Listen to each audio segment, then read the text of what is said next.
if you want to change yourself, you must elevate yourself to a level where you can think. Ayurveda is based mainly on immune boosters. It doesn't talk about treatment.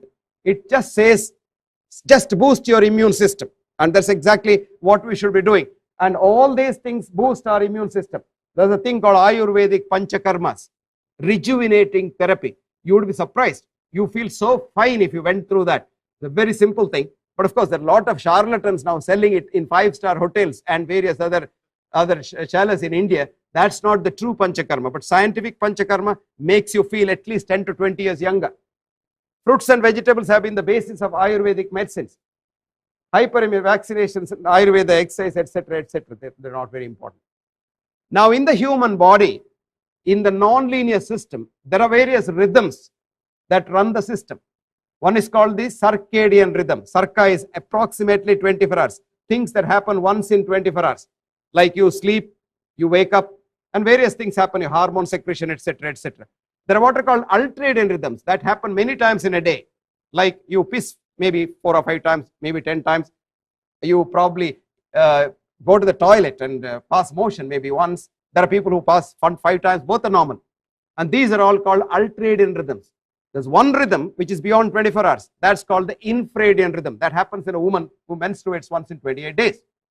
Now, all the rhythms which are circadian, ultradian are controlled by the dominant rhythm called breathing. This is the essence of prana ayama. Prana is breath or life. Ayama is movement. Prana ayama. So you can control all rhythms in the body which are circadian, including your hormone secretion, your heart, your breathing, everything, plus all the ultradian rhythms, but not the infradian rhythm. Because Ayurveda said, Kujendu Hetu Pratima Sartavam.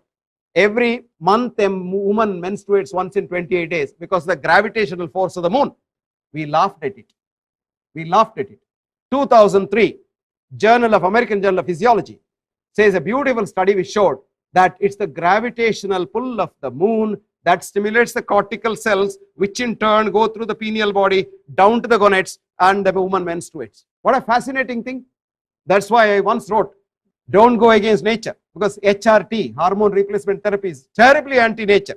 I wrote it 10 years ago, and hormone replacement therapy has killed more people, millions maybe, not more people. More people is not the right word. Now I'll show you how breathing changes your heart's function. Now this is the lungs on the sides. Now this is your ECG, right? If you look at the ECG, your doctor will say, oh, you're a normal ECG. Now if you look at that, there are a lot of parts where there is no electrical activity in the heart at all, which means you're dead. Then you can't have even a fraction of a second without electrical activity. If you want to really see your ECG, it looks something like this. This is the heart rate variability. What I have done in the study is, I put the heart rate in the x-axis and with a microsecond difference on the y-axis, your own heart rate. And if you go on breathing, you see your heart rate goes on moving. This is the healthy chaos of normal arrhythmia. Rhythmia is not health, arrhythmia is health. Now I'll show you another thing. Now this is lot of have ectopic beats. You know, when you stand up to speak to an audience, you say I have butterflies in stomach. Butterflies are ectopic beats. And we doctors have been treating this with very poisonous drugs. They are not to be treated because it's still healthier.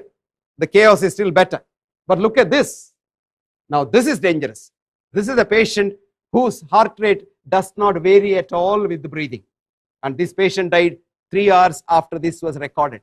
This was a patient with an extreme congestive cardiomyopathy of coronary artery disease.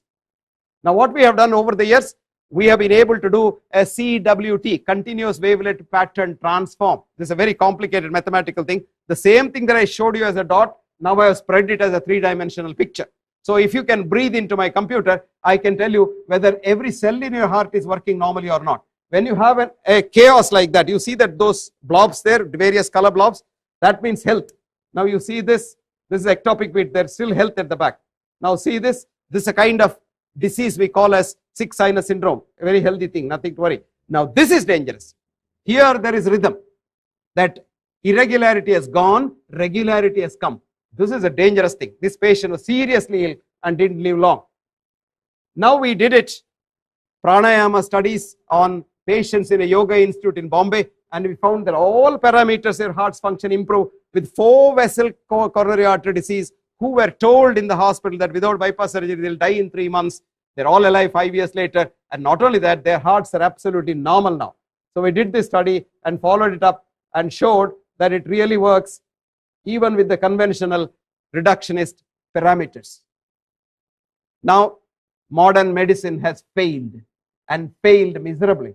I will show you only a few things. The Institute of Medicine report in the United States of America said that the first cause of death in the United States of America is heart attack. Second, cancer. Third, doctors and hospitals. And fourth, the adverse drug reactions, the drugs that doctors prescribe. Fifth, then stroke, and so on and so forth. And in this country with 250 million people, on an average 350,000 people die annually because of doctors' interventions and the drug interactions. Now, the third thing, doctors went on strike in Israel a couple of years ago for 3 months. They were not working at all, and there were no private doctors in Israel. And then, of course, somebody brokered peace between the government and the doctors, and they came back. And when they came back, audit showed the death rate had fallen precipitously in every city during the strike period, only to come up to its original level, overshoot it when they came back to work. And do you know who brokered peace? Can you guess?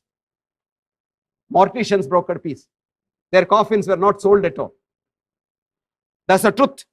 And the British Medical Journal has written a beautiful editorial. Doctors going on strike will definitely improve society's health. Now, somebody said, okay, we have more doctors, there will be less problems. There is no link between the size of the doctors and the health of society. As a matter of fact, the largest number of doctors are in Italy, and the lowest is in Japan. And the health-wise, Japan is the best, Italy is the last among the 14 industrialist countries seen. Now, Dr. Larry Dossey was telling about the checkups. Now, see this prospective study. It's a very beautiful study. 5,000 people were divided into 2 match groups, and one group was checked up every 3 months religiously at free costs, and the other group was told, do what you like.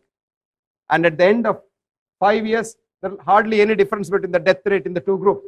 After 10 years, the intervened group had twice the death rate due to all diseases.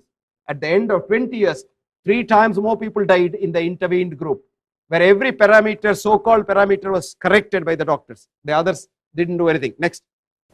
Now, a lot of people say if your blood pressure is slightly on the higher side, as a matter of fact, now they are bringing it down and down and down. It was 160 by 110. It has come to now 110 by 75. And that's supposed to be the normal now. Now, look at that. For the first 3 years, nothing happens to you. Beyond that, beautifully treated people have 3 times more death and complications than people who have not taken drugs and compared to their normotensive cousins in society. Now, very new concept has come in. This is a very important thing which Dr. Dossey was talking about, the multiple sclerosis concept. The whole group of diseases called the autoimmune diseases. That is, your own body cells think you are foreign and try to attack you. This is called the concept of horror autotoxicus. Paul Ehrlich 2 centuries ago said, my God, what happens if the antibodies attack you? And now they think the antibodies attack you because you have the self and non-self concept. You become so selfish, you cocoon yourself and think everything else is different. No, the real concept is all are mine. This is exactly what Ayurveda says. Aptopasevi bhavet arogyam. If you treat everyone in this whole world as your near and dear ones, health will be yours for the asking. And what spoils health? Krodha, Shoka, Bhaya, Ayasa, Viruddhanna Bhojana, Taponalan, Katva, Amla, Kshara, Lavana, Tikshnoshtati, Raktapitta Prakopet. Hatred, jealousy, greed, anger, pride. And all these things kill you. And they kill you very, very seriously and badly. Now we know the most important risk factor for heart attacks is hostility, destructive hostility. Even students in Johns Hopkins, young students, were given a hostility score diary and every 3 months scanned with the PET scanner, and they found higher the hostility score, the quicker the damage to the coronary vessels. As young as 18 years. You would be surprised, American soldiers in the Vietnam War, 100 of them after death, they were scanned, and they found 76% of them had pre-vessel disease. Their age was 22, average age. Antibiotics have done so much of havoc that in Britain now, we prescribe maggots for wounds healing. Maggots are given, cultured maggots in packets, patient's wound is healed up, and then he go home every day, put maggots on that, 3rd day the wound is healed. Gangrene treatment. Now, the multiple drug resistant germs have become so dangerous that many hospitals have to close down their operation theaters because they can't operate. These germs cannot be killed by the 500 molecules of antibiotics. Antibiotics are anti-nature. You try to kill a germ, the germ mutates. And we are back to the basics. Now see, work done in this country has shown that ginger and garlic put together are the most powerful antiviral drugs. Honey, locally and inside, beautiful drug. Indian spices like pepper probably is the best thing. After 50 years of research in the Colindale Cold Research Center, the last paper before they closed down the center said, for cold, we cannot do any improvement. Go and eat Indian spices. The future is for integrated medicine. And leave the well alone. Don't interfere. You know, Hutchison was a great physician of the last century who said, God, give me deliverance from A, treating human beings as cases, B, making my intervention worse than his disease, and 3, not letting the well alone. Yoga and health, probably somebody will talk more about it. Power of prayer, Dr. Dossi has already, and never predict the future. Never predict the future of your patient. I think it's a $1 million question if I've understood the question well. There are some situations where the modern medical interventions are absolutely necessary. Let's say I fall under the car on a road. I can't be doing yoga and saying that I'll get better. I'll have to be fixed up probably at that time.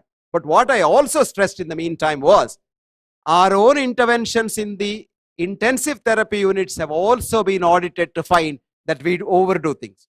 So a judicious mix of what is best in the various systems, because no system is complete in itself for the simple reason that human beings are imperfect. So you can't have a perfect system modern medicine, you can't have a perfect system Ayurveda, you can't have a perfect system Qigong or what have you. But then there are such a lot of good things, and what we should do is we should take the chaff from the wheat and throw the chaff out and eat the wheat only. And that's what's called integrated future course. That's what I was trying to understand.